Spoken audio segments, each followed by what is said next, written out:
Frente al Tribunal Popular, José Antonio se nos presenta como un ser humano excepcional. De ahí que sobren las palabras a modo de preámbulo.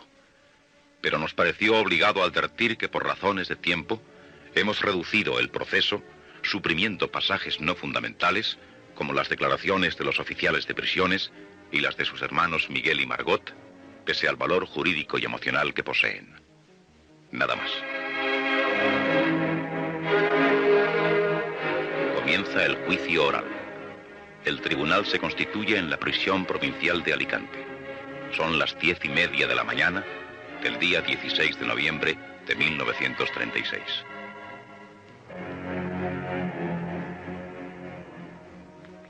Le exhorto a que diga la verdad. Lo juro. ¿Nombre y apellidos? José Antonio Primo de Rivera y Sáenz de Heredia. ¿Edad? 33 años. ¿Estado? Soltero. ¿Profesión? Abogado. ¿Vecindad? Madrid. ¿Ha estado procesado alguna vez? He sido condenado por delitos de desacato y publicación clandestina. ¿Penó todo? Todas las he cumplido ya. Puede el señor fiscal interrogar al procesado. Desde el advenimiento de la República, ¿se colocó usted en posición de franca rebeldía y abierta oposición a la misma, manifestando su descontento en las Cortes y acudiendo a medios subversivos, intentando anular las prerrogativas del pueblo? No, señores. Nada más lejos de todo eso. Como sabe todo el tribunal, mi padre, el general Primo de Rivera, difunto desde el año 30, fue el jefe del gobierno en la penúltima etapa monárquica. Se le destituyó, se le depuso cobardemente por virtud de una serie de intrigas que todos conocen. La dictadura del general Primo de Rivera no cayó por ninguna oposición declarada o abierta, popular, sino que tales maquinaciones dieron por resultado la formación de un gobierno palatino de antiguos políticos. Esto lo sabe todo el mundo. Al general Primo de Rivera no le sucedió la República, sino el general Berenguer con todos los políticos conocidos antiguos, Romanones, García Prieto, etcétera, etcétera.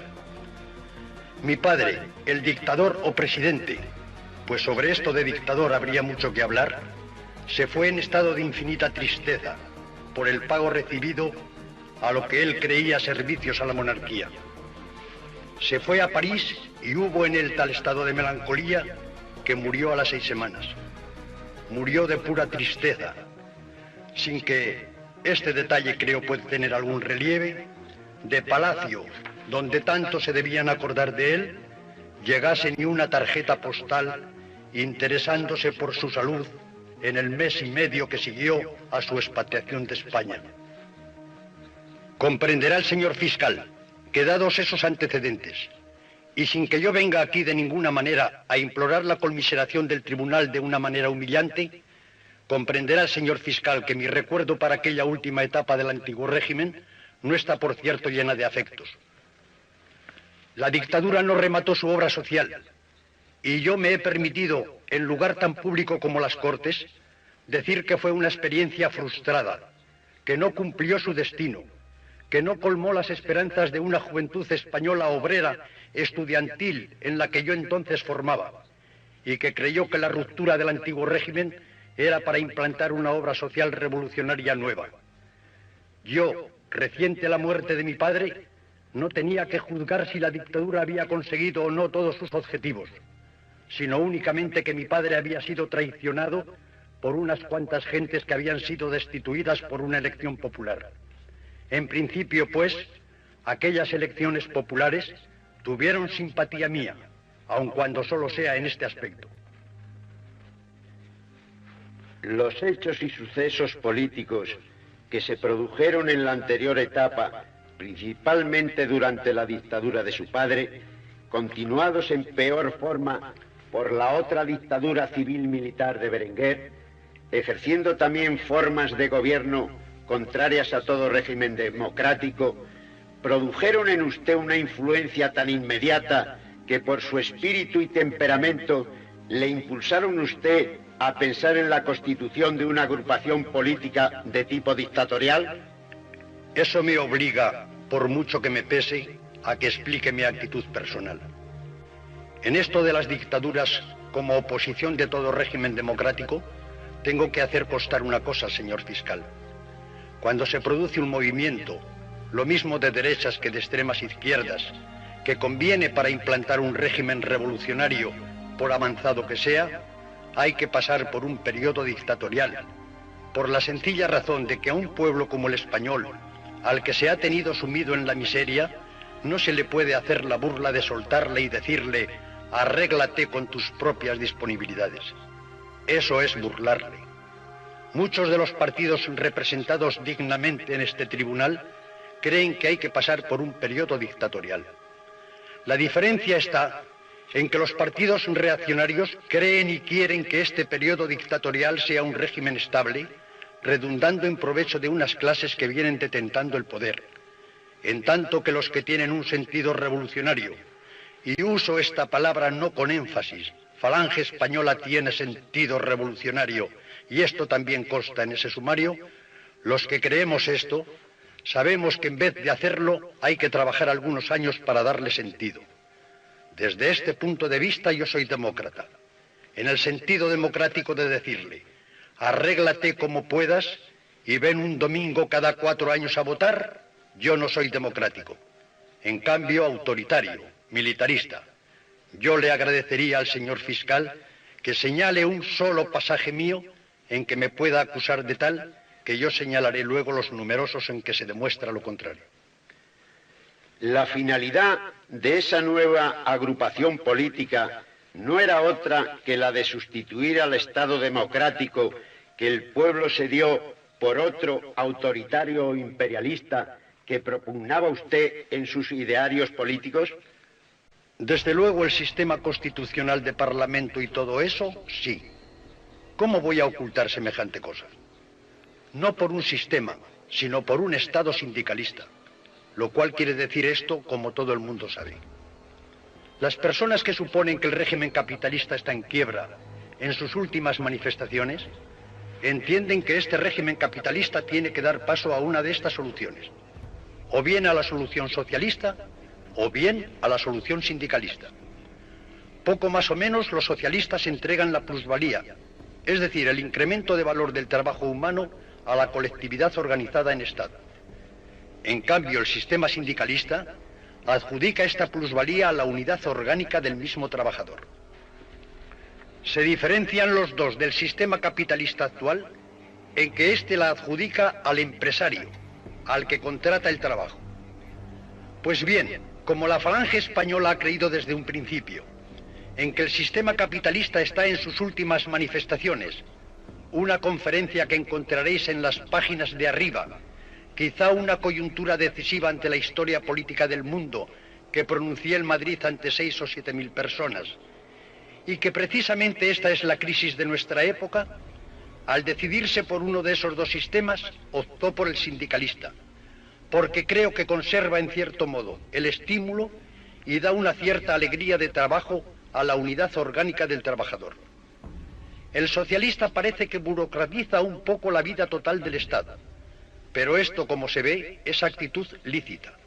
El mundo está lleno de partidos, el carlista, tradicionalista, monárquico, que propugnan distintas maneras de entender el Estado. Fuimos procesados por sostener estas ideas, y el Tribunal Supremo de Justicia, ya bajo el gobierno no actual, sino del señor Azaña y Casares Quiroga, y precisamente por la Sala Segunda del Supremo, que es la de más probada lealtad republicana, que está formada no por representantes de la carrera judicial, sino por elementos como Antón Oneca, discípulo predilecto de Jiménez Asúa, y notables jurisconsultos como el señor Crespo Cambra, nombrado por el gobierno de la República, este Tribunal Supremo nos dio la razón y nos dijo que precisamente la Constitución permite que los españoles profesen distintas ideas políticas y prevé hasta la posibilidad de su propia sustitución. Ella misma habla de que puede ser sustituida por otra. Me parece que eso no es delito alguno. Uno de los puntos, aparte nuestros juicios, determina que entendemos que la plenitud histórica de España es el imperio.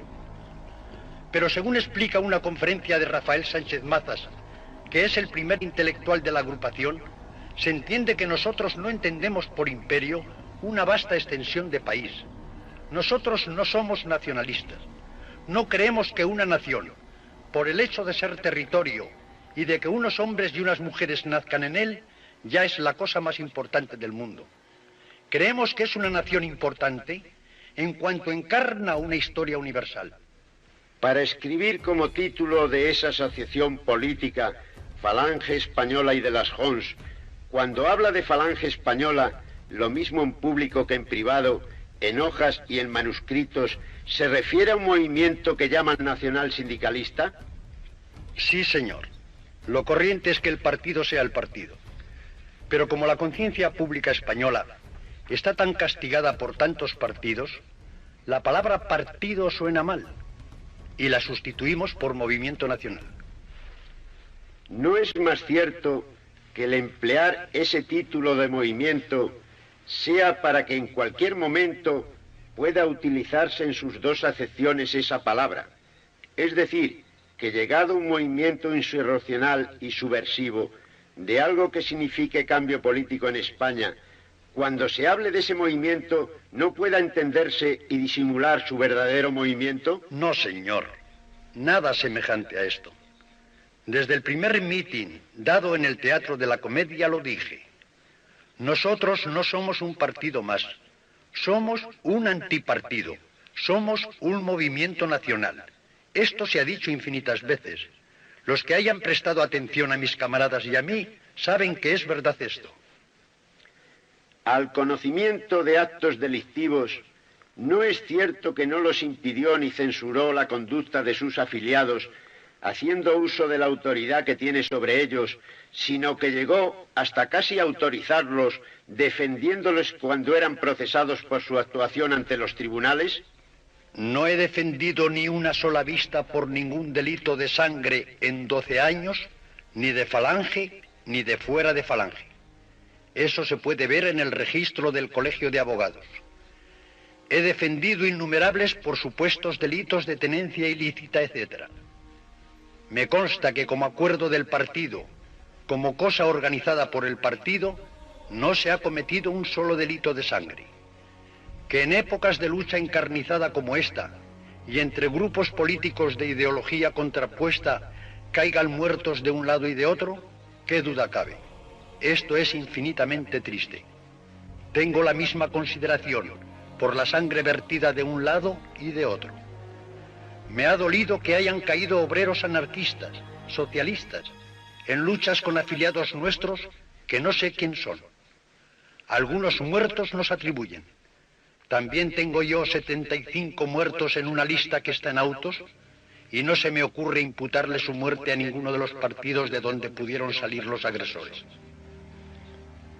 Con motivo del aplastante triunfo del Frente Popular, redobló sus actividades en contacto con otros elementos afines, por ejemplo, Renovación Española, contraria al régimen republicano, para preparar la revolución que ensangrienta España? Le diré al señor fiscal. A fines de diciembre de 1935 vino a visitarme un redactor de Blanco y Negro, periódico ultraderechista, para decirme: ¿qué resultado prevé usted de las elecciones? Había preguntado ya a Calvo Sotelo, a Gil Robles y a no sé quién más. Todos habían dicho: triunfo aplastante de las derechas. En la última página o en la penúltima de este periódico está lo que yo dije. Preveo el triunfo de las izquierdas. El triunfo rotundo de las izquierdas. Y me dijo: ¿qué sucesos públicos prevé como consecuencia? Respondí: se constituirá un gobierno de izquierdas burguesas, probablemente presidido por Azaña. Si este gobierno acierta a comunicar al país la experiencia de una obra izquierdista, renovadora, pero con alegría nacional, puede esperarse para nuestra patria buenos días, grandes días. Esto dije yo. Y agregué: si no consigue eso, probablemente habrá una pugna evidente entre la revolución marxista y la revolución nacional. Esto dije también. Se celebraron las elecciones. La Falange Española fue separada de las derechas e hizo campaña contraria a ellas, porque les eché en cara 30 veces que no habían sabido hacer una obra nacional y social, que se habían limitado a aplastar de modo torpe y excesivo la revolución de Asturias sin ponerse a indagar por qué podía haber estallado. Todo esto lo dijimos hasta hartarnos, y cuando vino el 16 de febrero y triunfaron las izquierdas, publiqué un número de arriba en el que a toda plana se decía: sucedió lo que tenía que suceder. Como habíamos previsto el 28 de junio de 1935, antes de la primavera de este año tendremos gobierno hazaña en el poder. La experiencia es peligrosa. Está llena de riesgos, pero esta experiencia peligrosa nos interesa. Esta puede tener una sustancia, un color y un contenido. Así que como españoles miramos esto con una expectación benévola. Acaba usted de manifestar que tenía que venir con la revolución marxista, la nacional. No voy a dar parte de mis condiciones de profeta. Yo lo que dije es que estallaría un choque violento. Eso es evidente. En la calle está. La relación mía o la simpatía con esto que está luchando en la calle, esto, cuando el señor fiscal me lo pregunte, le contestaré con mucho gusto.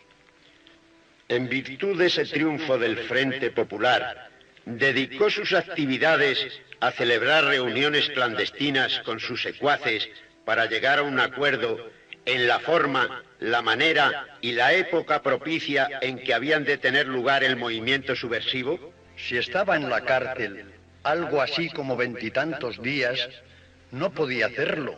¿Y cómo iba a mostrar simpatía hacia esas personas a quienes había combatido y censurado durante 2 años? ¿Presentaron ustedes impreso del programa político en la Dirección General de Seguridad? No, señor. De los estatutos sí, pero del programa político, ¿desde cuándo hay que presentarlo? La lectura de los números y puntos que se detallan y expresan, sin hablar del conjunto, ese programa político era sin variación alguna lo que constituye el desarrollo de todas las actividades políticas de ustedes. ¿Lo refleja todo? No voy a condenar ahora la revolución para que parezca que quiero congraciarme con el tribunal. Esto me interesa ponerlo en claro. La revolución en calidad de cipayos, la revolución de mis muchachos ardorosos, combatientes, para luego Dios sabe qué, eso no. Creo que eso es la sustancia del juicio presente y espero las preguntas del señor fiscal. Antes de ser detenido, hizo propaganda en contra de la República y a favor del fascio, que continuó con posterioridad y siempre tratando de la revolución para su logro. Jamás, jamás, jamás. La palabra fascio no aparece ni una sola vez en 30 y tantos números. Que me señale un solo hecho o indicio de semejante cosa. Recibía cartas dirigidas a usted como jefe de la falange de sus secuaces, en las que estos decían, llenos de ímpetu y valor, que se preparaban para lanzarse al asalto del poder. Probablemente innumerables. Es cosa de los ingenuos. ¿Hess no preparó una entrevista de usted con Hitler? Jamás. No he visto jamás a Hess. Lo de Hess o Hess lo mismo da. Ahora, si le conoce mejor el procesado, eso varía. Yo sigo con Hess mientras no se demuestre lo contrario con un diccionario. Claro que cuando el procesado lo dice, él sabrá por su superior cultura. Bien, el señor fiscal sabe que mi cultura es bien modesta, pero que la uso. Basta. Tuvo lugar un mitin en Berlín en el que habló usted hablando también con Bosley. Yo le digo al señor fiscal que un mitin es un acto público. Ha tenido que publicarse la reseña en infinitos periódicos de Europa. Hay muchos periódicos españoles que tienen completísimo archivo. El Sol, El Debate, ABC. Todos están ahora incautados por el Frente Popular. Que se pida a los archivos de esos periódicos, ya que no lo puedo hacer, porque estoy encarcelado, y todos lo sabéis, a ver si existe un supuesto mitin en un lugar de Europa en que yo haya hablado. Tampoco conozco al señor Bosley. ¿Recuerda que cuando Sanjurjo, al hacer su viaje a Alemania desde Portugal, vino una referencia que se publicó y la insertaron todos los periódicos españoles, de que se marchaba porque se le había hablado de algo que se preparaba? Sí, recuerdo haberlo leído. Sin embargo, como a usted le consta que hizo un viaje a Alemania y le notificó a usted... Yo le ruego que no me haga explicar la conducta del general Sanjurjo, sino la mía.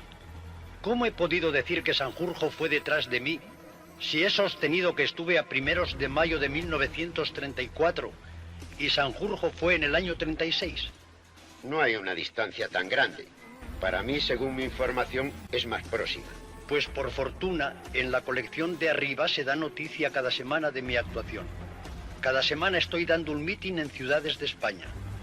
¿Usted sabe si en su estancia en Berlín el general Sanjurjo llevó a cabo un pacto especial en el cual Alemania colaboraba no solo con protección y ayuda económica, sino también con armas y municiones a cambio de algo que se le concedía de nuestro suelo? Yo no sé nada de semejante pacto. Y si eso puede ser, puede tener la seguridad de que a quien hubiera firmado un pacto de esta índole, no hubiera tenido yo después escrúpulo de pasarlo por las armas. Es decir, envolvernos en un régimen colonial en que tantos años ha estado España y del que estaba saliendo hace 35 o 40. Eso de ninguna manera. Estando en la cárcel de Madrid detenido, lo mismo que en la de esta capital, ¿no ha recibido usted muchas cartas sin censurar todas ellas? Sin censurar, que yo sepa. ¿Reconoce que son del general Martínez Anido, del doctor Alviñana, de Serrano Súñez? Y de Miguel Maura, doctor Marañón y otros amigos más. El contenido de esas cartas está ahí, y a ellas me remito. Y si quiere un pequeño comentario a ellas, lo haré. Estando en la cárcel, las principales visitas que recibió ¿no eran de elementos de Falange Española? Naturalmente que sí. ¿Con ellos hablaba usted de la preparación del movimiento subversivo? Con ellos hablaba por tandas de 15 a 20 y rogué a los oficiales que me las abreviasen. Se trataba de gente cariñosísima. Eran arriba España, el saludo y alguna que otra vez os trasladan a Madrid, cuando os libertan. Íbamos a conspirar a gritos con 30 o 40 personas a la vez y con personas que yo no conocía, pues no había estado jamás en esta región. ¿En el locutorio de conferencias concurrían nada más que letrados o también personas de la intimidad o correligionarios? ¿Podía usted, no a gritos, sino en conversaciones aparentemente corrientes por todos los que concurrían allí de la capital y de la provincia, haberlo hecho?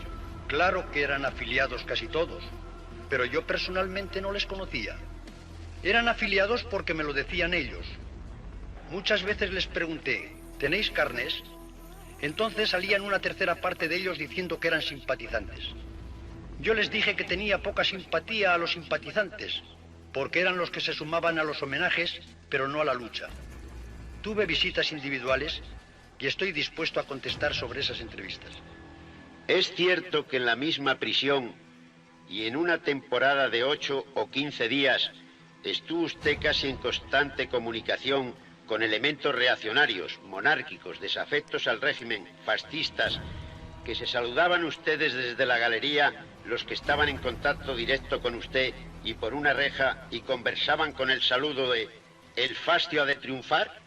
Lo del fastio es una expresión que no hemos empleado nunca y que comprenderá el señor fiscal que me molesta. Somos sencillamente afiliados a Falange Española, pero no enemigos del régimen. Estaban detenidos aquí desde antes de llegar yo, y aunque estábamos formalmente separados, como había bastante tolerancia en el régimen de la cárcel, nos veíamos con frecuencia y nos saludábamos. ¿Reconoce un mapa que obra al folio 41 y al folio 44, si mal no recuerdo? Lo he reconocido. Y dos calcos en los que con lápiz azul y rojo se señalaba la situación de las fuerzas. ¿Quiere decir al tribunal, porque ya dije que eso no se hace a título de curiosidad, sino como interesado, por qué hacía usted todas esas manifestaciones y la distribución de los combatientes? Por la sencilla razón de que creo que en aquellos días no había un solo español a quien no interesase eso. Y como teníamos las 24 horas del día para estar en la celda, haciendo ese género de comunicación, nosotros dibujábamos más o menos con el informe de los periódicos la situación de las fuerzas combatientes. Seguramente muchas personas hicieron igual en sus casas. Vamos a ver si aclaramos una visita de Goicoechea. Vamos a ver si la aclaramos. Aparece sin decir José o Antonio, señor Goicoechea, Madrid. Es el 8 de julio y con el número 1778 aparece bien claro como tal visitante Antonio Goicoechea de Madrid el 14 de julio. Antonio Goicoechea no ha estado en Alicante en esta prisión nunca. Además, sería estúpido negarlo. He recibido otras visitas que igualmente podrían ser sospechosas. Sobre esto hay un poco de confusión. Por de pronto, el llamado Antonio Goicoechea no es diputado. Lo ha sido en otras cortes, pero no en estas. Están mal informados el señor fiscal y el señor juez. Pero todos los que han declarado que vino a verme numerosas veces el diputado Antonio Goicoechea es porque Abundio Gil dice que estuvo varias veces. Perea dice, no recuerdo si estuvo una o más de una. El juez decide que una sola vez, el 14 de julio, y el fiscal parece que se inclina a que fueran dos. Es que hay un lío armado. Don Antonio Goicoechea no estuvo aquí nunca. He pedido que por comisaría se diga si estuvo o no aquí una persona tan conocida y que necesariamente tuvo que ser registrada en la ciudad. Usted, a propósito, buscó una conferencia, una entrevista con un enviado especial de un periódico de Londres recientemente, cuando el movimiento estaba ya en su auge. Yo no podía pedir nada, porque estaba incomunicado. Y una mañana me dicen, viene a verle un periodista extranjero, no inglés, sino norteamericano, acompañado de varios miembros de la Comisión de Orden Público. La entrevista me hizo poquísima gracia porque un incomunicado ponerse a hacer declaraciones. Pero como siempre es bueno hacer una declaración sincera, hice algunas declaraciones recogidas con alguna fidelidad en los extremos que más me pueden perjudicar en ese periódico de Murcia que tuvo la amabilidad de enseñarme el señor fiscal. Recuerda que en esa entrevista hizo manifestaciones de desagrado y menosprecio hacia Gil Robles porque éste durante su mandato en el bienio negro radical cedista no hubiese hecho lo que podía hacer, porque de esa manera hubiera hundido el izquierdismo y a las organizaciones sindicales. Sería ridículo. Eso está en pugna. Jamás he dicho semejante cosa y le diré otras cosas que me perjudicarán luego. Esa entrevista está llena de disparates. ¿Censuró usted el periodo álgido de Lerroux Gil Robles como gobernantes a ese enviado especial? Sí, señor. Y también el de Casares Quiroga como gobernante. ¿Le preguntó ese enviado especial si usted aceptaría un puesto de triunfar la revolución en el gobierno que llegara a constituirse o en la asamblea o en lo que fuere? No me lo dijo en esos términos. Ahora bien, me hizo declarar mi punto de vista sobre esa rebelión. Me dijo, se han unido todas las fuerzas antiguas. Si es así, le dije que yo estaba en contra del movimiento. No creo que el ejército se haya sublevado para restaurar la política antigua. Si lo hubiera hecho, no creo que algunos de los que figuran se hubieran adherido, pero ello sería la razón para que volviese pronto el régimen de izquierdas. Añadía usted que eso daría motivo a que Azaña volviese a reconquistar el poder. Exacto. Nada más. El presidente indica a los jurados que pueden hacer preguntas al procesado. ¿Cómo puede justificar que, siendo la máxima autoridad de Falange Española, vitupere el movimiento que han provocado, siendo Falange Española uno de los puntales de este levantamiento? Por el hecho sencillísimo de estar yo en la cárcel. Hecho que ha sido buscado directamente por las fuerzas de derechas que están en la calle. Han querido aprovechar el brío y la energía combatiente de los muchachos de Falange Española, impidiendo mi control sobre ellos. ¿Y no ve que se contradice la opinión del procesado con la prueba evidente que existe y personalmente vamos a confirmar en Alicante mismo? Si verdaderamente se debió a que haya tenido esta intervención tan directa Falange Española, a estar él preso y no poder guardar la debida autoridad con los de la localidad, ha guardado el procesado estrecha relación por la libertad que ha tenido de comunicaciones. ¿Y cómo es posible que los de la localidad y provincia que guardaban esta estrecha relación sean también unos de los tantos que estaban en el movimiento. Se inició el movimiento y vimos las figuras de Falange Española guardando relación máxima con usted y luego actuando en la calle. Esto no lo sabía. Lo sé desde ayer. Si hubiese condenado este movimiento, ¿no cree que estos hubiesen dejado de colaborar? Si el jefe, la cabeza máxima del movimiento, indicase la necesidad de apartarse, sus subordinados se apartarían inmediatamente y se pondrían a su disposición porque goza de la simpatía y admiración de sus subordinados. ¿Cómo siguen estos con tenacidad férrea y voluntad inquebrantable, sumados al movimiento, luchando y estrangulando el movimiento? Para demostrar si es verdad o no que lo reprochó en público, tengo el periódico clandestino que lo publicó. Hay un artículo claro del 20 de junio que se llama Vista a la derecha. La Falange no es una fuerza cipaya. El procesado, al explicar la organización de Falange, la equipara al Partido Socialista. Hace una distinción del Partido Socialista a Falange porque es una organización estatal que pacta cierto capital que viniendo de la producción podría pasar a los obreros y manifiesta que precisamente las JONS eran lo fundamental para que toda la producción pasase a todos. A los sindicatos. A los sindicatos, y habiendo como hay una Confederación Nacional del Trabajo, de un puro federalismo y donde verdaderamente están condensados y defendidos íntegramente los intereses de la clase trabajadora, ¿cómo justifica esta distinción que en el fondo mantiene el procesado? Precisamente en la nota de lo nacional. Tenemos un cierto valor histórico que es lo nacional. Casi todo un contenido nacional, religioso que habrá que conservar. Por eso somos nacional sindicalistas y no sindicalistas solamente. ¿Cómo se contradice en la práctica que a Falange vayan todas las gentes de riqueza y a la organización confederal todos los pobres? Es hora de informaciones.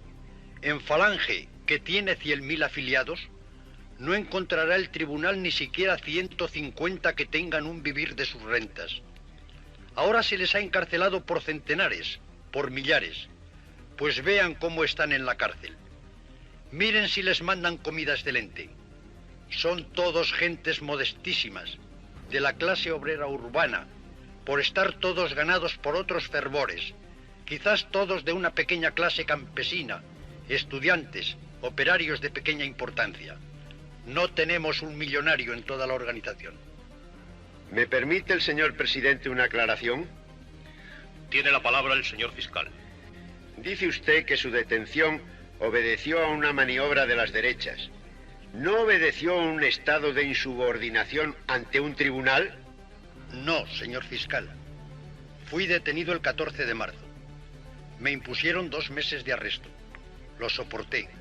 Cuando todavía no se habían terminado, me vino otro por publicación clandestina. Me condenaron a 2 meses de arresto, que es lo que marca la ley. Cuando estaba a punto de acabar los 2 meses, el Tribunal Supremo me largaba a otro por asociación ilegal. Todas estas fueron con prisión en el proceso. Nos absuelven, pero antes de que nos absuelvan, ya me han promovido el 4º, para que no salga nunca de la cárcel, porque dicen que me han encontrado 2 pistolas. Tienen la suerte de que me encuentren 2 pistolas en el sitio en que más daño podía hacerme. El tribunal que las vio sin polvo, encima de un cajón lleno de polvo, me condena. Entonces se me fueron los nervios. Esto pasó en junio y estoy preso desde el 14 de marzo. Toda esa actitud fue estudiada, relativamente meditada por tener usted todos los trabajos de preparación. Usted, disimuladamente, dio orden a los jefes de centuria para que usted, metido en la cárcel, apareciera libre y ajeno en la seguridad de que triunfaría el movimiento para luego decir, aquí está el jefe. Hubiera hecho lo que hicieron todos los demás jefes de derechas, marcharme al extranjero. Si por estar en la cárcel me puede ocurrir lo que puede ocurrir, sí que hubiera sido sitio seguro el mío. ¿Usted conoce que sus huestes forman partidas militares y van en la vanguardia? No lo conocía, mas las referencias no puedo tomarlas como artículo de fe. Hasta el 16 de agosto, contestando a preguntas sumariales, se le permite escuchar radios próximas. ¿No ha oído por esa radio facciosa que los falangistas van a la cabeza en vanguardia con los moros mercenarios? Las radios facciosas no se oyen nunca, ya que la primera medida fue cortarlas. La única que se oye a gritos es la del gobierno. Nada más. El testigo, José González Prieto, relata la entrevista con un periodista americano y José Antonio le pregunta. Al ver ahora al testigo que declara, lo reconozco como uno de los integrantes de la Comisión de Orden Público que vinieron a esta prisión a que tuviera yo una entrevista con un periodista norteamericano.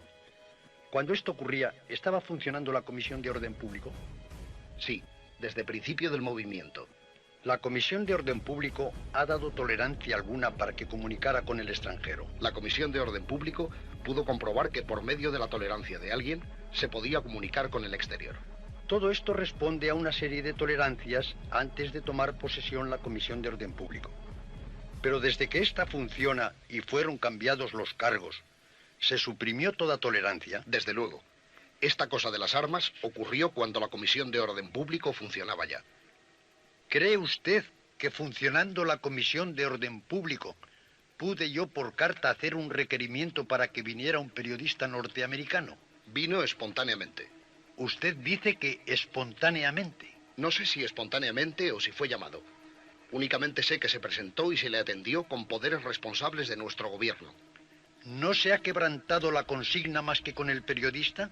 No puedo hablar más que de este periodista. ¿La entrevista se celebró en español? Sí. ¿Asistió usted a ella? Sí.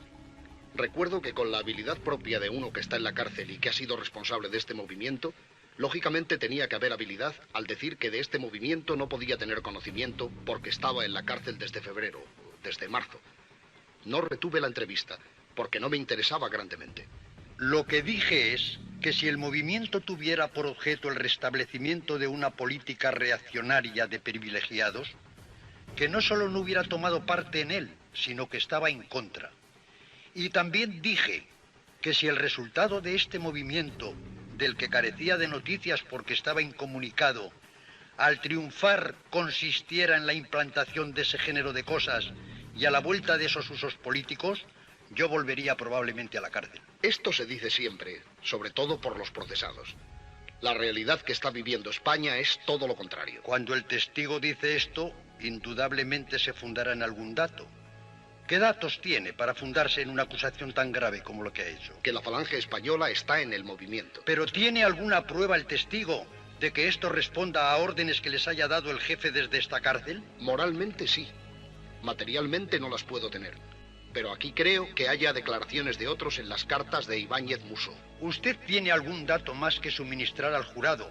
¿Alguna declaración de alguien? No la opinión difusa que haya por ahí sobre la relación mía con el movimiento entre todas las personas, centenares de personas que tienen que haber intervenido.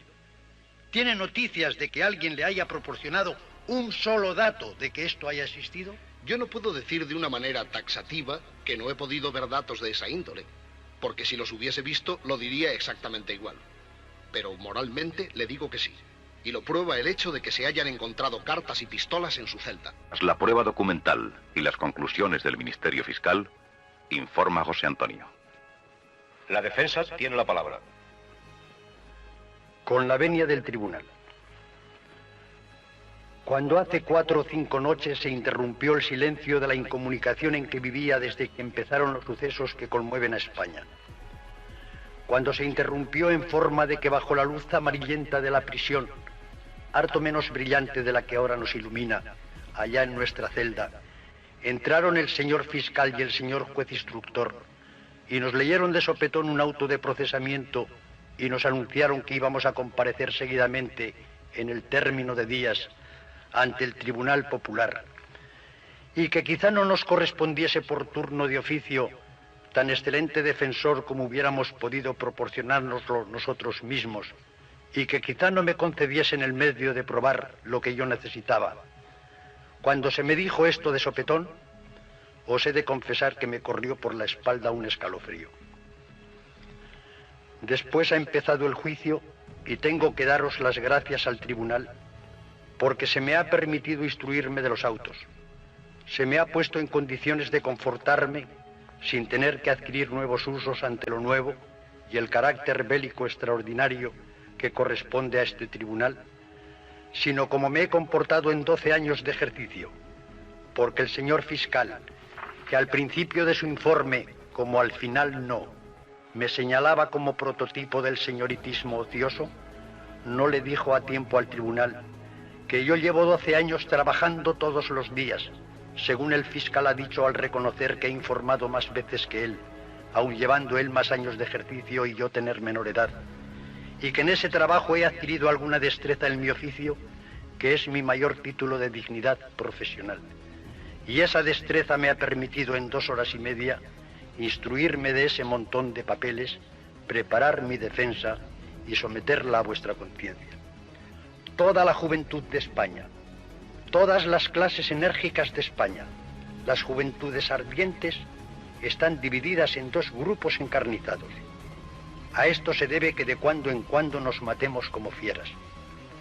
A que unos aspiran a otro orden social más justo y se olvidan de que forman con el resto de sus conciudadanos una unidad de destino, y los otros ventean y mueven el gallardete de patriotismo y se olvidan de que hay millones de españoles hambrientos y de que no basta pasear la bandera de la patria sin remediar a los que padecen hambre. No ahora que comparezco ante este tribunal, ni por este hecho, sino desde 1923, he venido sosteniendo esto sin descanso, hasta enronquecer, y lo atestigua mi declaración que figura al folio 69 de la causa instruida en Madrid, de la que podría leer los pasajes que se economía, trabajo, lucha de clases, tierra. ¿Queréis un punto improvisado ahora? Todos los españoles no impedidos tienen el deber de trabajar. El Estado Nacional Sindicalista no tendrá la menor consideración al que no cumpla función alguna y aspire a vivir como convidado a costa del esfuerzo de los demás. Punto 16. Estos son los típicos señoritos. Este es el señorito. Pues ya ve claro y bien el señor fiscal cuál es la opinión de la falange española sobre el señoritismo. Yo he redactado casi todo el ideario de falange española de la que soy jefe. Que soy el jefe es evidente, sería pueril negarlo. Que falange española se mueve dentro de la legalidad republicana, lo he demostrado también ayer. Y no he sido yo solo. Lo ha dicho el Tribunal Supremo de la República hace muy pocos meses, mucho después de triunfar el Frente Popular. Y lo ha dicho una de las salas, que por los antecedentes de quienes la componen, os debe ofrecer las mayores garantías. Estoy seguro que al hacer el programa me he movido dentro de la misma Constitución.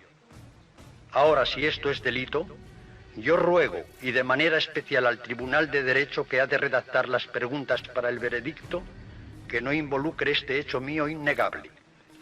Toda la responsabilidad para mí, por haber sido el fundador de esa entidad y por ser el autor de su programa, pero que no la envuelvan hacia otras cosas que han sucedido después y que no tienen nada que ver con mi condición de fundador de Falange Española. La mayoría de los que formáis el jurado pertenecéis a partidos enérgicos. Habéis tenido bajas y habéis comprobado que camaradas vuestros han abierto bajas en otras filas. Solo hay una cosa indecorosa en este género de lucha. La lucha en sí es triste, es terrible, es dolorosísimo que lo más brioso, lo más enérgico de la juventud de España, en nuestras filas y en las vuestras, se mate a tiros. Hay, repito, solamente una cosa indecorosa en estas luchas, y es que se emplee el pistolero profesional. En este trance para mí tan solemne, os digo que la Falange Española no lo ha hecho nunca. Vosotros que estáis hechos a la lucha, sabéis que el pistolero profesional no sirve para nada. No hay quien se juegue la vida por 5 duros. Se la juega por nada el que siente dentro de sí un ideal. Vuestros militantes y los nuestros han sentido el ardor cada uno de su ideal y se han matado. Pero no venimos aquí a cancelar las deudas de sangre en papel sellado. Ojalá dejásemos de matar. Venimos a juzgar si yo he participado o no en el actual movimiento. Y no vais a aprovechar esta coyuntura para hacer una liquidación de cuentas más o menos falsas. Enemigo destacado del régimen, según el señor fiscal. Ayer os expliqué las circunstancias en que vino el régimen y las circunstancias de ánimo en que su venida me cogió a mí, dolorido en lo entrañable del recuerdo de mi familia. No quiero insistir en esto, porque parecería hasta indecoroso que en un trance como este me dedicase a tocar la nota de lo sentimental. Ayer la toqué y la dejo encomendada a vuestro recuerdo. Ahora bien, este carácter de enemigo del régimen, dice el señor fiscal, se ha manifestado más cuando alcanzaba el poder alguna situación izquierdista y proletaria y señalaba una fecha. Este entusiasmo y ardor contra el régimen nacía en todas las derechas españolas y singularmente en José Antonio Primo de Rivera, cuando se triunfó en las elecciones del 33 que dieron el triunfo a las derechas. En ellas fui elegido diputado. Debíamos haber participado en aquella alegría colectiva. Os ruego que en la colección de arriba no dejéis de mirar un número, el número 23, de 12 de diciembre de 1935, en que se reproduce otro más antiguo, el artículo que escribí y publiqué en Falange Española, Fe, el 7 de diciembre de 1933, a raíz de las elecciones. Basta su título. Se acababa de ganar la victoria de las derechas. Escribí un artículo cuyo texto leeréis vosotros y que se llama nada menos que así, La victoria sin alas.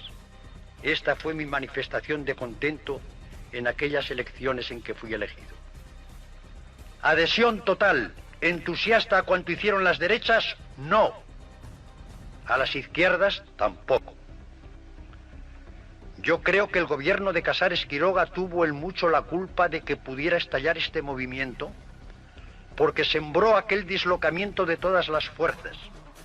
Metió en la cárcel a tal cantidad de personas, entre las que me cuento, sembró pequeñas incomodidades que predispusieron a todos y creció el espíritu crítico.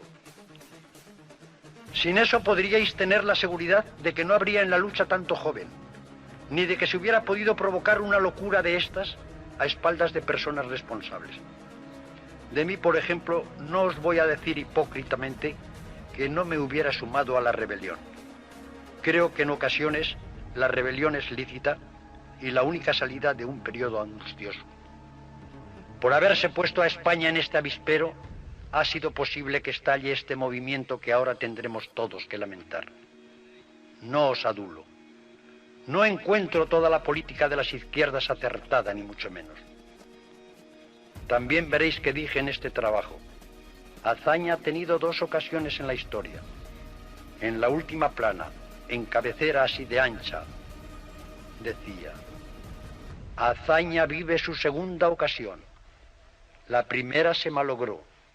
Si se malogra la nueva ocasión de Azaña, se habrá perdido ya sin remedio y probablemente no tendrá ninguna más. Ruego al letrado que prescinda de esas consideraciones. En realidad, señor presidente, el proceso es puramente político. Pero como no adulo al tribunal por la política que le pueda inspirar, corto aquí. Basta. Con las derechas mi disidencia ha sido constante. Mi agresión durísima, encarnizada. No insistiré más en esto.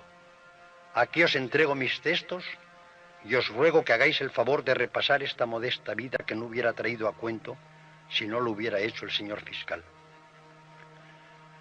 Que yo he dado muestras de esta aversión al pueblo. No sé cómo aprovechar los minutos para hacer un índice. Yo en las Cortes me levanté un día para pedir que se ampliara la amnistía concedida por las derechas, gracias a la cual salieron a la calle varios millares de afiliados a la Confederación Nacional del Trabajo. Y otro día, cuando se presentó el proyecto de anulación de la reforma agraria, pronuncié dos discursos para impedir que se anulara la primera reforma agraria y expuse de la tierra este concepto que está escrito en el número del 21 de noviembre de 1935 de arriba, página 5, quinta columna también. ¿En qué consiste desde un punto de vista social la reforma de la agricultura? Consiste en esto. Hay que tomar al pueblo español hambriento de siglos y redimirle de las tierras estériles donde perpetúa su miseria. Hay que trasladarle a las nuevas tierras cultivables. Hay que instalarle sin demora, sin esperar siglos, como como quiere la ley de contrarreforma agraria sobre las tierras públicas. Me diréis, ¿pero pagando a los propietarios o no? Y yo os contesto, esto no lo sabemos. Dependerá de las condiciones financieras de cada instante. Pero lo que yo os digo es esto. Mientras se esclarezca si estamos o no en condiciones financieras de pagar la tierra, lo que no se puede exigir es que los hambrientos de siglos soporten la incertidumbre de si habrá o no habrá reforma agraria. A los hambrientos de siglos hay que instalarlos como primera medida. Luego se verá si se pagan las tierras. Pero es más justo y más humano, y salva más número de seres, que se haga la reforma agraria, a riesgo de los capitalistas, que no a riesgo de los campesinos. Cuando el señor fiscal hablaba con razón de la tragedia del campo español, quizá no formulaba frases tan enérgicas como esta. Y cuando la revolución de Asturias, me levanté en las Cortes y dije que en una revolución hay que atender siempre a dos cosas. Primero a dominarlas y después a ver si tenían razón. Una revolución no estalla sin razón nunca. El señor fiscal sabe ya cuáles han sido mis viajes al extranjero. He estado en Berlín una sola vez, en mayo de 1934. No asistí al mitin que se decía organizado por Hess y con intervención de Goebbels. No conozco ni a uno ni a otro. En cambio, nadie me preguntó si conocía a Hitler, lo que podía sernos comprometido, y sin embargo confieso que sí le he visto. Le vi unos minutos, 4 o 5, y ya comprenderéis en ese espacio de tiempo lo que pueden hablar un alemán y un español, un alemán que no sabe español y un español que no sabe alemán. Y bien, yo digo, toda esta recapitulación de mi vida anterior, la creación de Falange, mis visitas, todo esto, ¿a qué viene? A mí no se me acusa de nada de esto, sino por haber participado en el movimiento revolucionario y no menos que en jerarquía de jefes, según se ha dicho por el señor fiscal. Cuando hay que condenar a hombres y mujeres no se puede decir porque pudiera ocurrir que en aquella fecha los presos, porque a lo mejor hicieron, porque quizá aprovecharan. Esto no. Si a mí no se me han visto las cartas, ¿pude haberlas empleado para promover un movimiento revolucionario? Lo mismo pude haberlas empleado desde aquí en dirigir una fábrica de moneda falsa. Esto es evidente. Cuando no consta lo que se ha hecho, es posible que se haya hecho todo lo humanamente realizable. Pero ni el señor fiscal puede acusarme de esa manera, ni el señor fiscal puede acusarme con esa base. El tribunal necesita algún principio de prueba positiva. ¿En qué consiste esta prueba? Que yo tenía comunicaciones, visitas. Todos los oficiales, los procesados y los no procesados han dicho cómo eran. Muchedumbres que venían a verme a las que yo ni siquiera conocía. Gruñía por su abundancia hasta el extremo de que yo rogaba a mi hermano Miguel que las recibiera él, lo que le molestaba tanto como a mí. Y comunicaciones por el locutorio de abogados con Sarrión, por ejemplo, y algún personaje amigo. Pues bien, esto es un indicio. Y como no se nos intervenían, es posible que estuviésemos allí maquinando. Pues bien, en estas entrevistas ha habido como testigos más o menos tolerantes los oficiales y como coro la población y la provincia. Cuando aquellas gentes volvían a sus pueblos después de recibir mis instrucciones, no serían todas ellas tan discretas que callasen en los pueblos los consejos y órdenes que yo les daba. De modo que 10 o 12 o 15.000 personas han tenido que saber que yo daba órdenes para una rebelión militar. Nadie ha quebrantado el secreto. Comunicación. Pero tampoco hay el más mínimo rastro de prueba de que haya podido tener estas comunicaciones. Si cuando empezó el levantamiento militar habían transcurrido 35 días de mi prisión aquí y no había recibido menos de 400 cartas, cartas entusiastas, de camaradas, manifestaciones de afecto y hasta baladronadas, si queréis, propias de la juventud. Pero naturalmente esos son los que venían a verme y los que me escribían. ¿Quién iba a venir si no? Indicios evidentes de que aquí se maquinase algo, nada.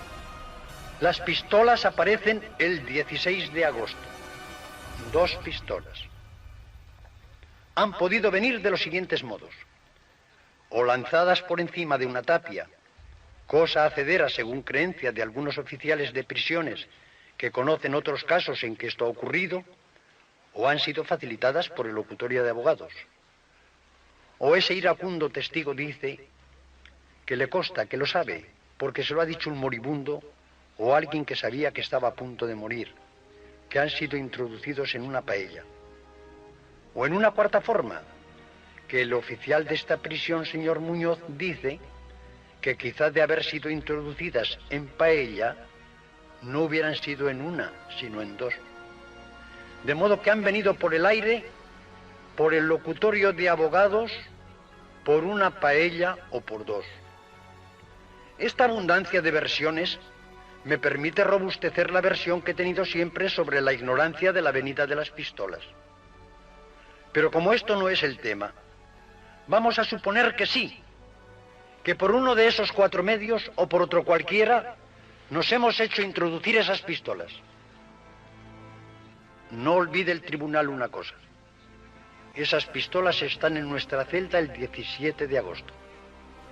El día 2 de agosto ha habido motín y han roto los cristales de nuestras celdas.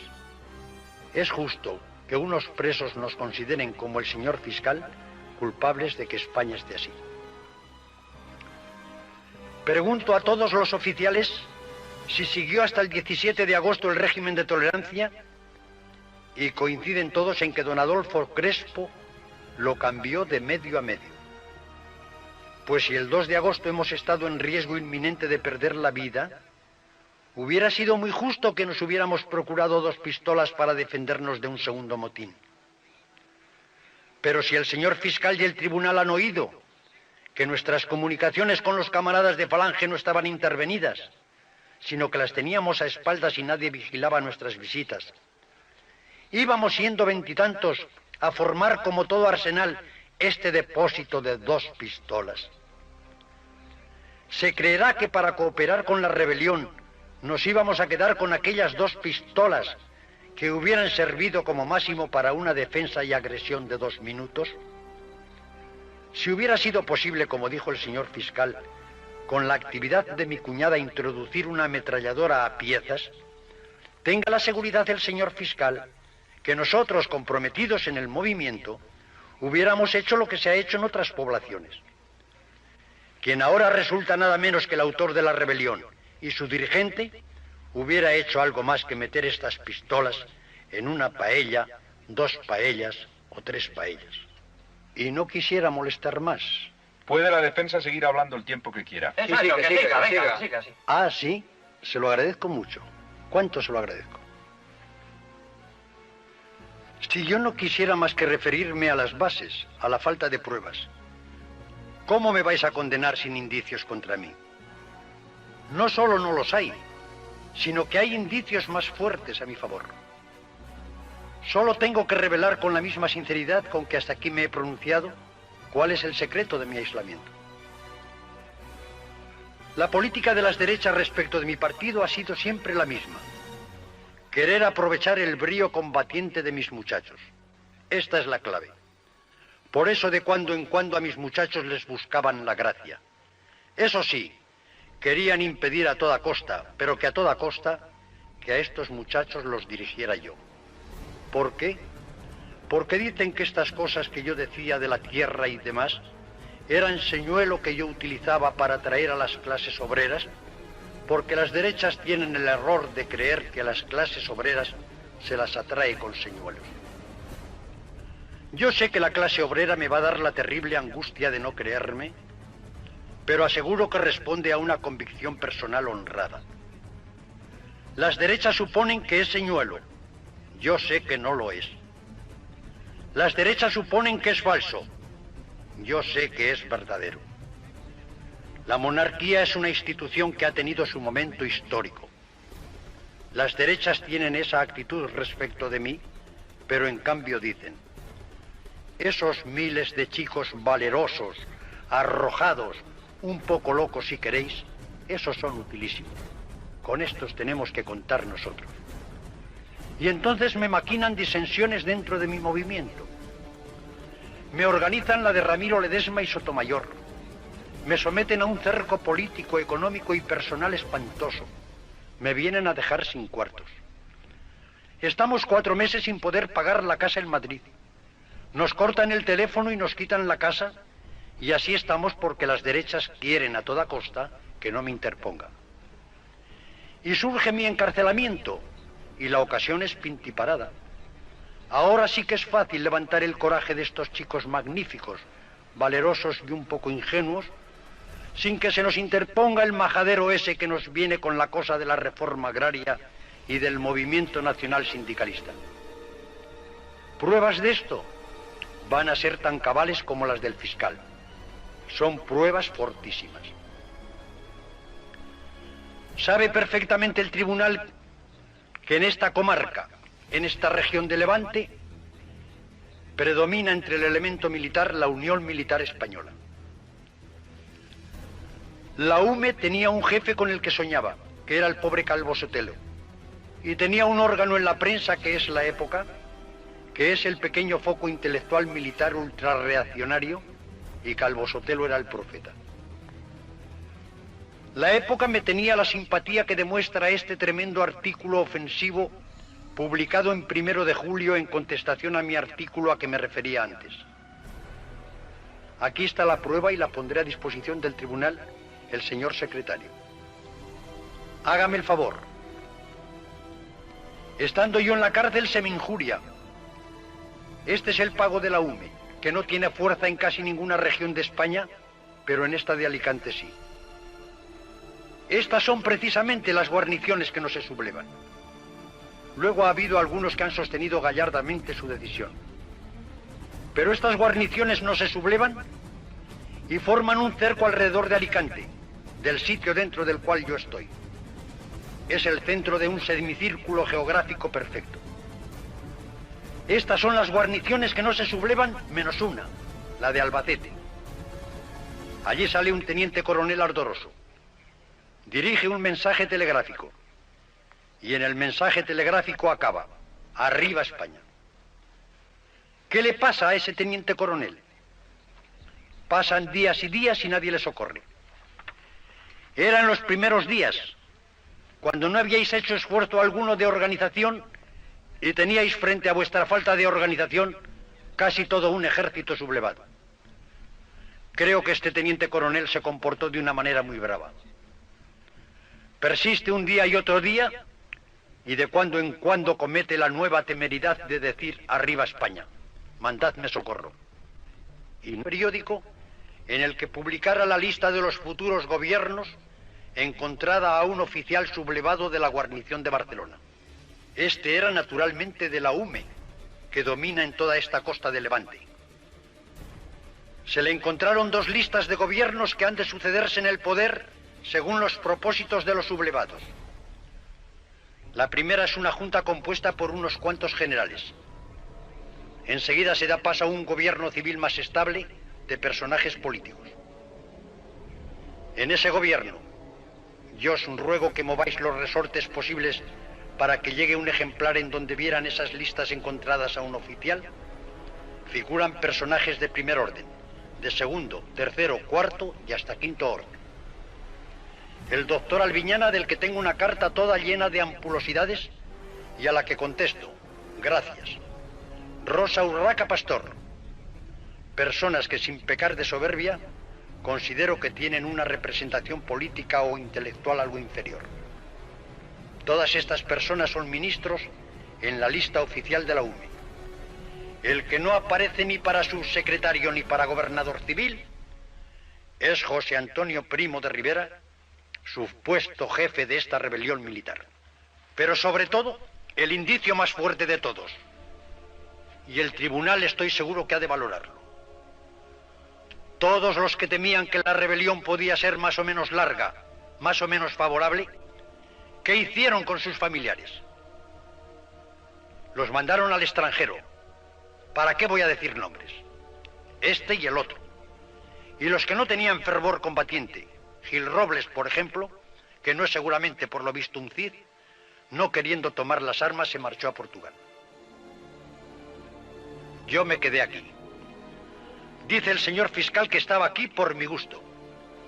Pues entonces Casares Quiroga me dio ese gusto. Estaba en combinación conmigo. Que no estaba en la cárcel por mi gusto es obvio. Mi hermano y otra hermana y una tía septuagenaria que están en el reformatorio, ¿iban a estar aquí por gusto? ¿Iba a tener el gusto, esta voluptuosidad del peligro, de que les cogiesen, les encarcelasen, les metiesen en el reformatorio? ¿Es posible que yo hiciera esto? ¿Que se quedasen aquí todos los elementos femeninos de mi familia? Pero hay otra cosa. Yo escribí, lo ha declarado el vigilante de prisiones Francisco Sampere al folio 16 del sumario, y creo que lo declaró otro de los procesados, una carta a Martínez Barrios. La escribí a primeros de agosto con el pensamiento puesto en la España de todos y con el pensamiento puesto en la tragedia actual. Y dije esto: estoy viendo que España se está haciendo pedazos, y estoy viendo que esto puede ser la vuelta a las pequeñas guerras entre españoles, y por este camino se puede retroceder en el orden social, político y económico y llegar a estados de confusión y oscuridad. Yo no puedo hacer más que una cosa: que ustedes me proporcionen un aeroplano. Yo voy a la otra zona dejando empeñada mi palabra de volver, que avala el temor entrañable personal de mi familia. Tengo mis hermanos y una tía mía que ha hecho las veces de madre. Aquí dejo esta prenda. Voy a la otra zona y voy a hacer una intervención para que cese esto. Se me dijo: creo que el gobierno no podrá aceptar esta proposición. Yo les dije: si puedo prestar este servicio, no a la República, sino a la paz de España, no voy a fingir celo repentino. Aquí estoy. No se aceptó el servicio. Lo que yo ofrecí quizá no fuese posible, pero lo ofrecí y no vinieron a darme contestación. Es un círculo de indicios bastante más lleno que los indicios acusatorios del señor fiscal. Toda esta rebelión se ha hecho aprovechando mi encarcelamiento. Y como yo sabía que esto estaba ocurriendo, yo no descansaba en mi celda, y por eso me pasaba los días y horas escribiendo y rogando a Miguel que pasase a recibir aquellas visitas abigarradas donde no se ventilaba nada, y él bajaba a ver aquellos montones de gente, cosa que él hacía molesto. Me pasaba el día escribiendo a mi gente. A Julio Ruiz de Alda, segundo del movimiento, le decía: no tengo noticias, no tengo casi información, ¿qué va a pasar? Y me contestaba: tampoco tengo información, pero tengo la convicción de que las derechas, con la imbecilidad de siempre, están maquinando. Y escribo en No Importa, periódico clandestino: pista a la derecha, aviso a los madrugadores, la falange no es una fuerza cipaya. Desde la izquierda se nos mata y se nos acomete, pero cuidado, camaradas, no está en la izquierda todo el peligro. Desde las derechas ya se está especulando como siempre, y se acercan un día sí y otro no a nuestros jefes, visitas misteriosas de los conspiradores de esas derechas con una pregunta así entre los labios: ¿podrían ustedes darnos tantos hombres? Al que os haga esta pregunta, escupidle. ¿Pero qué se supone esta gentuza? ¿Que la falange es una carnicería donde se adquieren al peso tantos o cuantos hombres? ¿Suponen que cada grupo local de la falange es una tropa de alquiler a disposición de las empresas? La falange es una indivisible, milicia y partido. Su brío combatiente es inseparable de su fe política. Cada militante en la falange está dispuesto a dar su vida por ella, por la España que ella entiende y quiere, pero por ninguna otra cosa. El madrugador no tiene escrúpulos. A codazos se abrirá paso en sus propias filas. Traicionará y tratará de eclipsar a sus propios jefes. Contraerá a cada instante la voz y el gesto con los que más pueda medrar. y cultivará sin recato la adulación, y será inútil el madrugón. Aunque el madrugador triunfara, le serviría de poco su triunfo. La Falange, con lo que tiene de ímpetu juvenil, de acervo intelectual, de brío militante, se le volvería de espaldas. Veríamos entonces quién daba calor a estos fascistas rellenos de viento. Nosotros, para ver pasar sus cadáveres, no tendríamos más que sentarnos a la puerta de nuestra casa, bajo las estrellas. La Falange a disposición de un político madrugador, con un general de más o menos buena fe, pero sin formación política, eso no. Y decía en esos artículos palabras de una virulencia que escapan a la posibilidad de responder a toda otra intención, como decía ayer a otro miembro del tribunal. Porque lo que se hace a veces es ocultar la trama interna a los ojos de la masa con consignas totalmente opuestas a la consigna interna del movimiento, ya que entonces la masa no puede obedecer y el movimiento se frustra. No. Dije exactamente lo que respondía a la situación de mi espíritu, y lo dije con tal fijeza que entonces fue cuando la época, el órgano de la UME, de los madrugadores, de los que aspiraban a valerse de mí, insistieron escribiendo ese artículo que también dejo entregado a la consideración del tribunal. Y esos fueron mis trabajos desde aquí. Cartas y más cartas, circulares, consignas para evitar que esto ocurriera. Quizá dentro de un año hubiera habido revolución nacional sindicalista y que la hubiera capitaneado yo, pero sin esta incomunicación de mi entierro no hubiera habido lo de ahora. De pronto vino la muerte de Calvo Sotelo. El suceso fue verdaderamente tremendo. Se conturbó todo, salieron regimientos a la calle. Los muchachos de Falange, llenos de inexperiencia política, de valor y de voluntad, se unieron en unos sitios y en otros no. Yo no sé nada. No sé de verdad y quisiera saberlo. Daría 2 o 3 años de mi libertad por unos cuantos periódicos de estos meses que he pasado encerrado en la cárcel. Y me entero aquí, encerrado entre rejas, descorazonado de saber que está España matándose y sin poder tomar parte para evitarlo. Esta es mi historia. Yo creo que el tribunal, a falta de otras pruebas más fuertes, el tribunal, repito, note en mis palabras una cierta sinceridad. No he derrochado esa elocuencia de que me hacía elogio el señor fiscal. Solo he contado los hechos. Creo que con esto ha terminado mi defensa. Una sola palabra al tribunal. Yo os ruego que estiméis mi causa en conciencia y la causa de estos dos, y que en conciencia dictéis veredicto de inculpabilidad.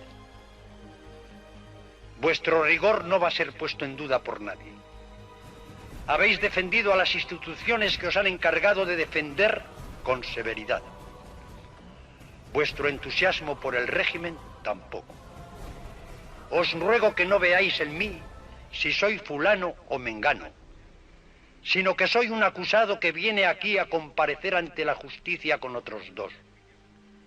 Que peséis mi causa con todos los indicios y todas las pruebas. Y porque creo que lo merecemos, y no tenéis que acreditar vuestro rigor, y os interesa seguir acreditando la absoluta justicia de este tribunal popular, os pido dictéis un veredicto de inculpabilidad para los tres.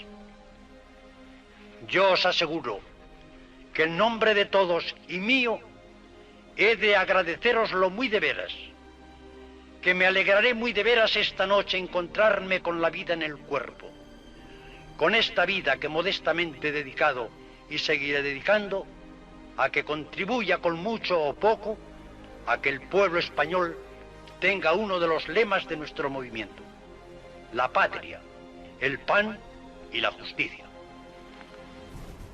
El jurado elegido entre gentes que le consideraban un enemigo a quien se debía eliminar, tardó 3 horas en tomar una decisión.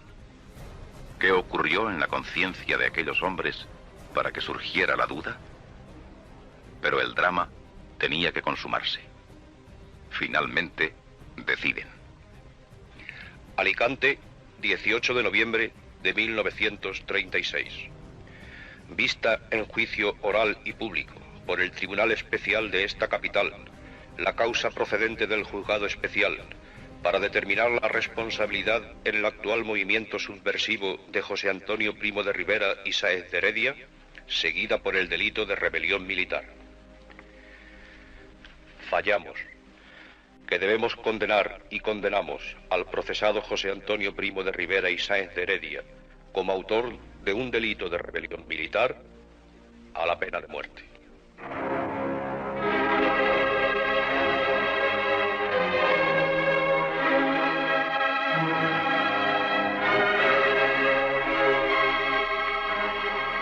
Testamento que redacta y otorga José Antonio Primo de Rivera y Sáenz de Heredia, de 33 años, soltero, abogado, natural y vecino de Madrid, hijo de Miguel y Casilda, que en paz descanse, en la prisión provincial de Alicante el 18 de noviembre de 1936.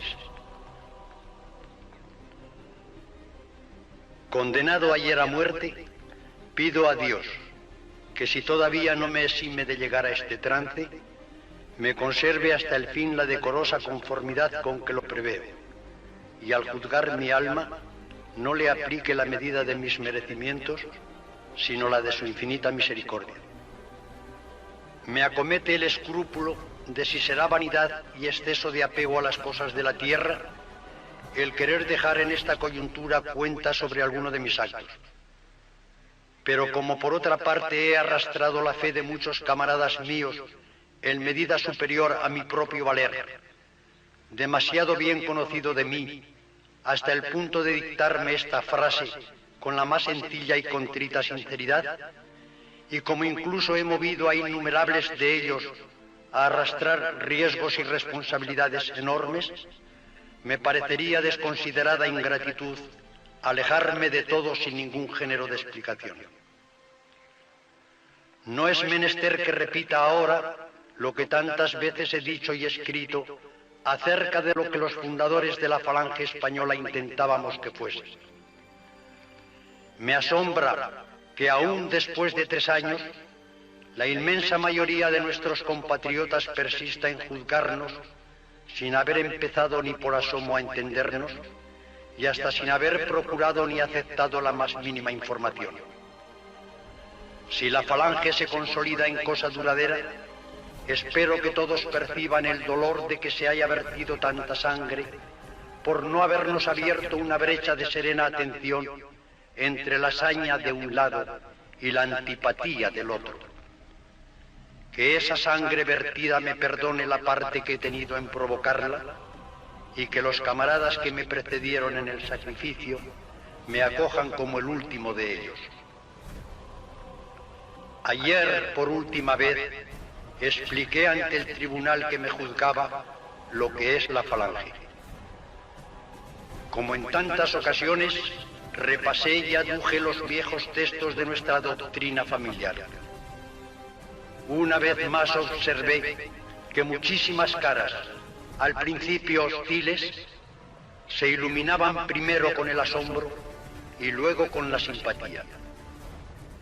En sus rasgos me parecía leer esta frase: si hubiéramos sabido que esto era, no estaríamos aquí. Y ciertamente no habríamos estado allí, ni yo ante el Tribunal Popular, ni otros matándose por los campos de España. No era ya, sin embargo, la hora de evitar esto, y yo me limito a retribuir la lealtad y la valentía de mis entrañables camaradas, ganando para ellos la atención respetuosa de sus enemigos. A esto atendí, y no a granjearme con gallardías de oropel la póstuma reputación de héroes. No me hice responsable de todo, ni me ajusté a ninguna variante del patrón romántico. Me defendí con los mejores recursos de mi oficio de abogado, tan profundamente querido y cultivado con tanta asiduidad. Quizá no falten comentadores póstumos que me afeen no haber preferido la fanfarronada. Allá cada cual. Para mí, aparte de no ser primer actor en cuanto ocurre, hubiera sido monstruoso y falso entregar sin defensa una vida que aún pudiera ser útil y que no me concedió Dios para que la quemara en holocausto a la vanidad como un castillo de fuegos artificiales. Además, que ni hubiese descendido a ningún ardiz reprobable, ni a nadie comprometía con mi defensa, y si en cambio cooperaba la de mis hermanos Margarita y Miguel, procesados conmigo y amenazados de penas gravísimas.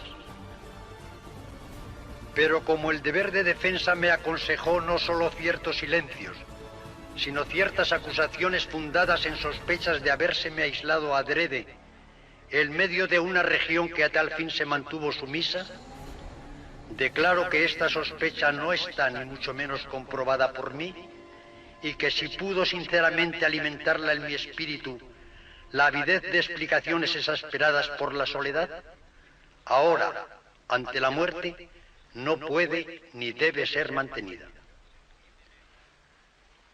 Otro extremo me queda por rectificar. El aislamiento absoluto de toda comunicación en que vivo desde poco después de iniciarse los sucesos solo fue roto por un periodista norteamericano que, con permiso de las autoridades de aquí, me pidió unas declaraciones a primeros de octubre. Hasta que hace 5 o 6 días conocí el sumario instruido contra mí, no he tenido noticia de las declaraciones que se me achacaban, porque ni los periódicos que las trajeron ni ningún otro me eran asequibles. Al leerlas ahora, declaro que entre distintos párrafos que se dan como míos, desigualmente fieles en la interpretación de mi pensamiento, hay uno que rechazo del todo, el que afea a mis camaradas de la Falange el cooperar en el movimiento insurreccional con mercenarios traídos de fuera. Jamás he dicho nada semejante, y ayer lo declaré rotundamente ante el tribunal, aunque el declararlo no me favoreciera. Yo no puedo injuriar a unas fuerzas militares que han prestado a España en África heroicos servicios.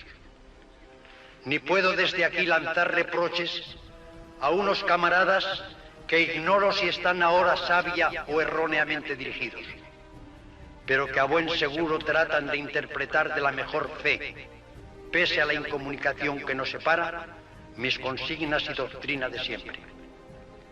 Dios haga que su ardorosa ingenuidad no sea nunca aprovechada en otro servicio que el de la gran España que sueña la Falange.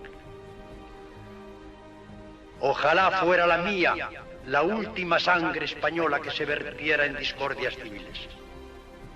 Ojalá encontrara ya en paz el pueblo español, tan rico en buenas calidades entrañables, la patria, el pan y la justicia. Creo que nada más me importa decir respecto a mi vida pública. En cuanto a mi próxima muerte, la espero sin jactancia, porque nunca es alegre morir a mi edad, pero sin protesta.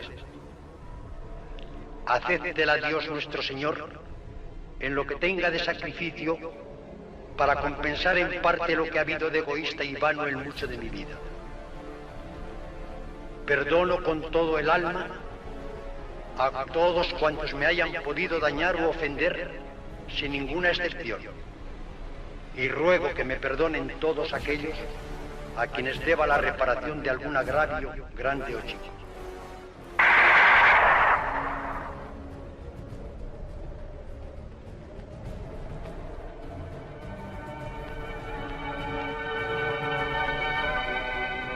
José Antonio se despide de sus camaradas en una carta a Julio Ruiz de Alda, desconociendo que había sido asesinado en la cárcel Modelo de Madrid en el mes de agosto. Querido Julio, por si se ejecuta la sentencia que anteayer dictaron contra mí, haz el favor de aceptar el encargo de decir en mi nombre adiós a todos los camaradas. A los que han estado personalmente más unidos, por haber estado juntos hasta en prisión, por los cargos o por cualquier circunstancia, diles de manera especial cómo los recuerdo y cómo los entresaca el hecho de recordarlos tú. Y para ti, quédate con un fuerte abrazo. Espero la muerte sin desesperación, pero ya te figurarás que sin gusto. Creo que aún podría ser útil mi vida y pido a Dios que se me conserve.